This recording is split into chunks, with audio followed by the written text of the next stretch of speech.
I got my first sales job coming out of Raytheon in a technical company. I kind of got conned, actually. The company told me I was going to be the sales manager. My first job, they're going to be sales manager. I was going to have 50 salespeople. Wow, not bad. Figured it's because I'm an engineer. Maybe I'm smart. So I get to the job and I start to understand what's going on, and I realize what they've done to me. This company has 2 product lines. All of their salespeople report to a sales manager that's responsible for only that one product line. I'm responsible for the other one, and I have no direct reports. My job is to get those other people to sell my stuff in competition with the person that they reported to. Went out with the first sales guy, I'll never forget him, Ron Foster. For those of you who remember an American program called WKRP in Cincinnati, you'll know a guy named Herb Tarlick. For those of you who don't, let me describe Herb. Herb Tarlick was the quintessential bad salesperson. He wore loud plaid jackets. He wore loud plaid pants, different plaid. He wore loud plaid shirt ties. Everything mismatched. He was a crazy salesperson, and he only sold, not really based on what was in the best interest of the customer, but what was in his best interest. Well, Ron didn't sell that way. Ron was actually a pretty good salesperson. And I had my first opportunity to spend a week on the road with Ron. Team selling. We'd go into call after call after call. Ron would go through the presentation of his product line, the one he'd been selling for the last 20 years, and then we'd get up and leave.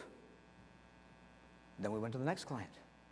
Ron would go through his presentation of his line, the one he'd been selling for 20 years, and then we'd leave. And finally, I started to see the pattern. We weren't going to talk about my product line.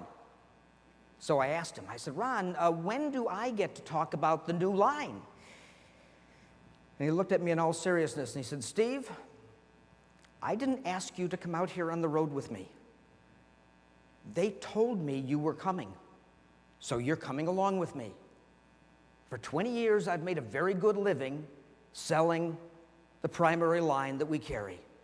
Why would I want to mess it up by introducing yours? Ouch.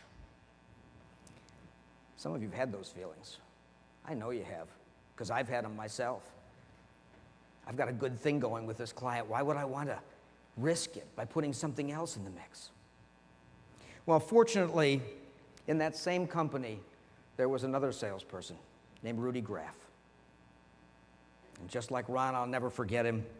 Rudy Graff was probably 20 years ahead of his time in his selling style.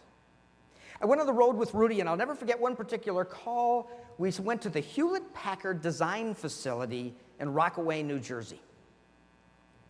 7:30 in the morning.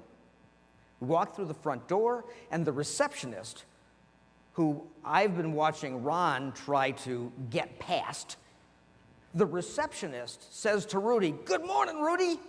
She turned around, grabbed a large envelope off the desk and handed it to him and said, "Here's your mail." Rudy had a mail stop at the client. Then she handed him his badge that said employee. She handed me a badge that said all access, and the two of us walked right through the doors into the facility. No escort. That might be a little bit more difficult to do today, but I will tell you it was difficult to do back then. It was pretty rare. But what did Rudy do all day? Well, he had some appointments set up with some people. But for the most part, he walked around and he stopped in people's offices. He would introduce himself and he would sit down and he would say, "Tell me what you're working on. Tell me what kinds of challenges you're facing. Tell me what's going on, what kinds of new things you're looking for." He would just keep asking questions. And he sold a lot of product. You know, he sold a lot of product that wasn't ours. Every so often I'd see him get on the telephone and call a competitor and turn the competitor over to the client because that's what the client needed. He understood the client so well that he was willing to bring them resources from anywhere, even if he didn't fully understand them, even if they weren't ours. In the end, he was by far the #1 salesperson in the company. You know this person. Every company has at least one. Their numbers are so high that they can break all the rules and still get away with it. Rudy did. Everybody else in the company drove an Oldsmobile for the company car. Not Rudy. Rudy drove a Cadillac. Why? Because Rudy liked Cadillacs. And when you turn in the numbers that Rudy's turning in, you don't mess with Rudy. He did it by consultative selling.